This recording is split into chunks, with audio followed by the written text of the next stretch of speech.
الشيطان الرجيم بسم الله الرحمن الرحيم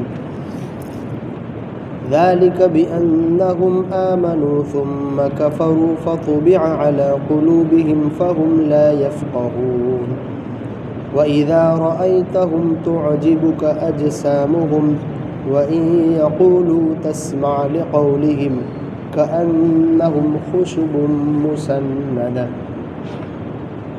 يحسبون كل صيحة عليهم هم العدو فاحذرهم قاتلهم الله أنى يؤفكون وإذا قيل لهم تعالوا يستغفر لكم رسول الله لووا رؤوسهم ورأيتهم يسدون وهم مستكبرون سواء عليهم أستغفرت لهم أم لم تستغفر لهم لن يغفر الله لهم إن الله لا يهدي القوم الفاسقين. یہ اس وجہ سے کہ وہ ایمان لائے پھر انہوں نے کفر کیا پھر ان کے دلوں پر مہر لگا دی گئی پس وہ سمجھتے نہیں. اور جب آپ ان کو دیکھیں گے تو ان کے جسم آپ کو اچھے لگیں گے اور اگر وہ بولیں گے تو آپ ان کی بات سنتے ہی رہ جائیں گے گویا کہ وہ سہارے سے کھڑی کی ہوئی لکڑیاں ہیں. وہ ہر چیخ کو اپنے اوپر گمان کرتے ہیں وہی دشمن ہے آپ ان سے محتاط رہیے.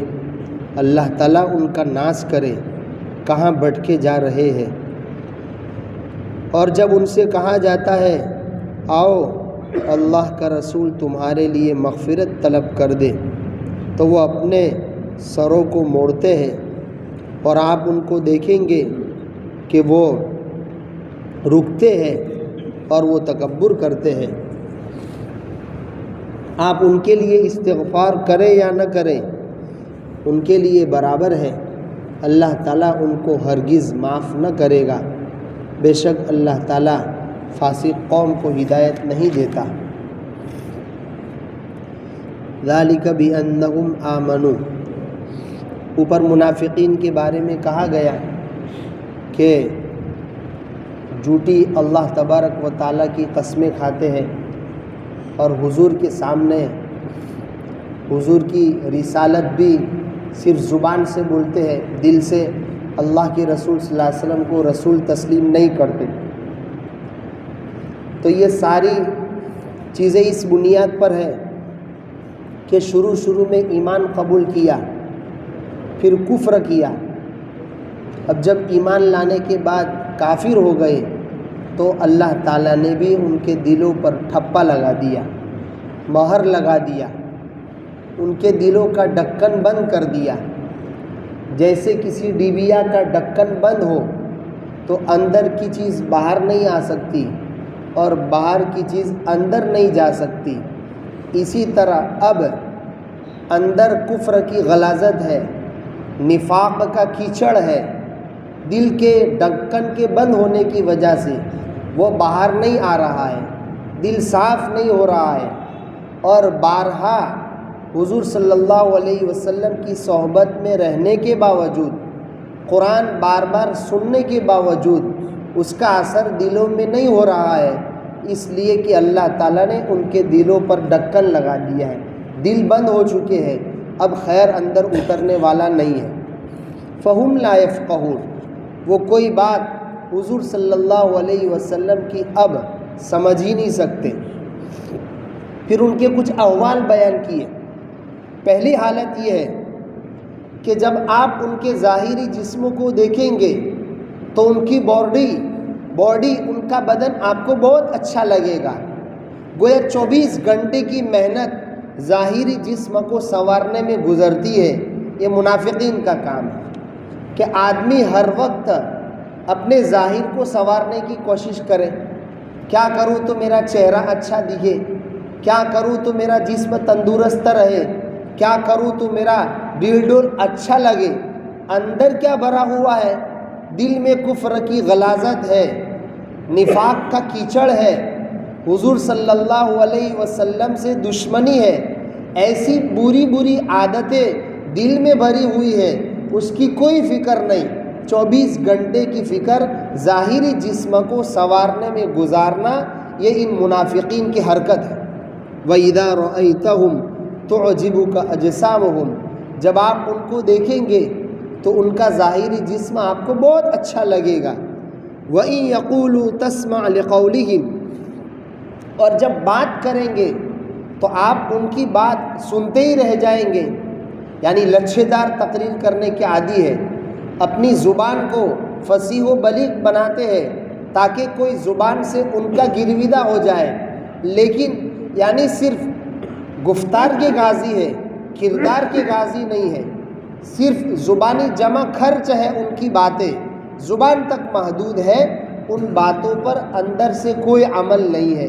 یہ منافقین کا کام ہے کہ بس اپنے آپ کو باتوں کے اعتبار سے سنوارنا، اچھی اچھی باتیں لوگوں کے سامنے کرنا اور اندر سے کورے رہنا، جیسا کہ ابھی ایک واقعہ آ رہا ہے اس سے سمجھ میں آ جائے گا۔ تیسری حرکت، تیسری حالت، کأنہم خشب مسندہ، گویا کہ سہارے سے کھڑی کی ہوئی لکڑیاں، ایک تو درخت لگا ہوا ہے وہ لکڑی ہے، یہ تو کام کی ہے کہ پھل کا درخت ہے تو پھل دے گا، پھل کا درخت نہیں ہے تو چھاؤں دے گا، آدمی اس کی چھاؤں میں بیٹھ کر چین کی سانسیں لے سکتا ہے، لیکن ایک وہ لکڑی ہوتی ہے جو ویسے ہی دیوار سے کھڑی کر دی جائے۔ اب قرآن مجید گویا دو تشبیہ دے رہا ہے، ایک تو گویا وہ لکڑی سہارے سے کھڑی ہے، دیوار کے سہارے سے کھڑی ہے یا کسی اور درخت کے سہارے سے کھڑی ہے، تو اسی طرح ان منافقین کو صحابہ کرام کا اور مسلمانوں کا سہارا چاہیے، بس کسی نہ کسی طریقے سے وہ مسلمانوں کا سہارا ڈھونڈتے ہیں تاکہ اپنا جان اور مال محفوظ رہے۔ حقیقت میں مسلمانوں سے کوئی محبت نہیں، بیٹھیں گے مسلمانوں کے ساتھ، باتیں کریں گے مسلمانوں کی اور مسلمانوں سے دوستی گانٹھیں گے تاکہ وہ مسلمان کہیں ان کے ساتھ جہاد نہ کر لے، تو اس طرح ان کو مسلمانوں کا سہارا چاہیے، حقیقت میں مسلمان نہیں ہے۔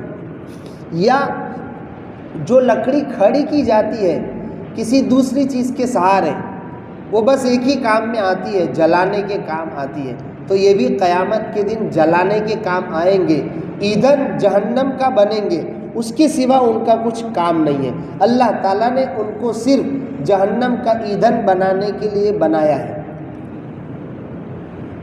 چوتھی ان کی حالت، یحسبون کل صیحۃ علیہم، سب سے زیادہ بزدل قوم ہونے کی وجہ سے جب بھی بستی میں، مدینہ میں یا مدینہ کے باہر کوئی بھی شور اٹھتا ہے تو ایسا ہی سمجھتے ہیں کہ ہم پر مصیبت آنے والی ہے، کوئی ہم پر حملہ کرنے والا ہے۔ گھروں پہ بیٹھ کر بھی کہیں بھی تھوڑا سا شور اٹھا، بچوں کی آواز آئی یا بڑوں کی کوئی آواز آئی تو ایسا ہی لگتا ہے کہ ہماری آن پڑے گی، ہم پر مصیبت آئے گی، ہم پر حملہ ہو جائے گا۔ اور ایسا کیوں ہے؟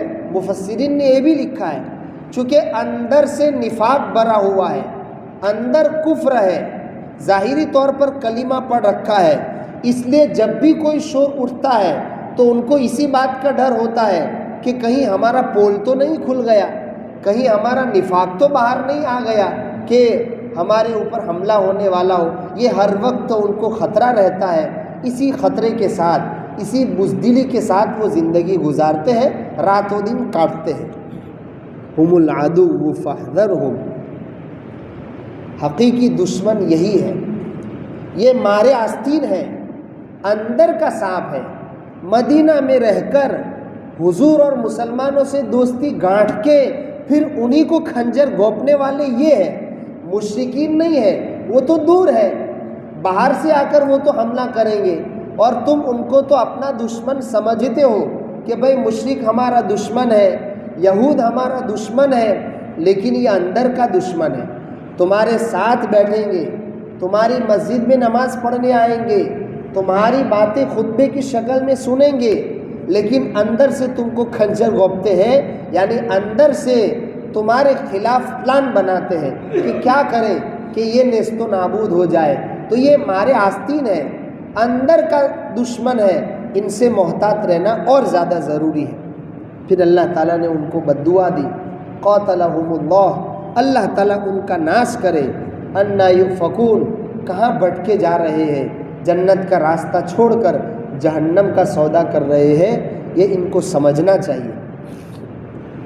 پھر جب اس غزوے میں سن ہجری 6 میں منافق کا عبداللہ بن ابی کا پول کھول کر سامنے آ گیا کہ میرا جھوٹ پکڑا گیا، تو اب لوگوں نے کہا چل اتنی بڑی غلطی تجھ سے ہو گئی ہے تو اللہ کے رسول صلی اللہ علیہ وسلم کی خدمت میں چل، اللہ کے رسول تیرے لیے اللہ کی بارگاہ میں مغفرت طلب کریں گے، تیری غلطی کی معافی مانگیں گے تو اللہ تعالیٰ تجھے معاف کر دیں گے۔ تو آنے کو راضی نہیں ہے، نہیں جانا ہے مجھے حضور کے پاس، ایسا بولتا ہے۔ وَإِذَا قِيلَ لَهُمْ تَعَالَوْا، اور جب ان منافقین سے کہا جاتا ہے يَسْتَغْفِرْ لَكُمْ رَسُولُ اللَّهِ، اللہ کا رسول تمہارے لیے بخشش طلب کر دے، لَوَّوْا رُؤُوسَهُمْ، تو اپنے سروں کو موڑ کر ادھر ہو جاتے ہیں، وَرَأَيْتَهُمْ يَسُدُّونَ، اور آپ دیکھیں گے کہ وہ رکتے ہیں، یعنی اللہ کے رسول کے پاس نہیں جاتے، وَهُمْ مُسْتَكْبِرُونَ، واقعہ یہ ہے تکبر ہے، اندر سے کبر بھرا ہوا ہے، اس لیے مغفرت چاہنا بھی پسند نہیں۔ حضور صلی اللہ علیہ وسلم بخشش کر دے، حضور صلی اللہ علیہ وسلم اللہ کی بارگاہ میں کسی کی معافی مانگے، اس سے بڑھ کر کیا نعمت ہو سکتی ہے، لیکن وہ بھی نعمت ان کو نہیں چاہیے کبر کی وجہ سے، تکبر کی وجہ سے۔ اللہ تعالیٰ نے بھی کہہ دیا حضور کو، سواء علیہم استغفرت لہم ام لم تستغفر لہم، آپ ان کی بخشش چاہے یا نہ چاہے، اللہ کی بارگاہ میں ان کے لیے آپ گڑ گڑائے یا نہ گڑ گڑائے، کوئی فرق پڑنے والا نہیں ہے۔ لن یغفر اللہ لہم، اللہ تعالیٰ ہرگز ان کو معاف نہیں کرے گا، بے شک اللہ تعالیٰ فاسق قوم کو ہدایت نہیں دیتا۔ جب وہ خود ہی نہیں چاہتا کہ میری بخشش ہو جائے، میرے گناہ معاف ہو جائے، تو اللہ تعالیٰ زبردستی کسی کو ہدایت کیوں کر دے گا؟ پھر اس کا تو مطلب یہ ہوا کہ ایک آدمی ہدایت نہیں چاہ رہا ہے، پھر بھی اللہ تعالیٰ نے اس کو ہدایت دے دی۔ ایسی زبردستی کسی کو ہدایت نہیں دی جاتی، ہدایت تو جو اندر سے ہدایت چاہتا ہے اللہ تعالیٰ اس کو دیتے ہیں۔ تو یہ سواء علیہم اس پر ایک اور بھی واقعہ لکھا ہے کل انشاءاللہ۔ اللہ تعالیٰ منافقین کی جو احوال ہے اس سے ہم سب کی پوری حفاظت فرمائے۔ سبحان اللہ و بحمدہ۔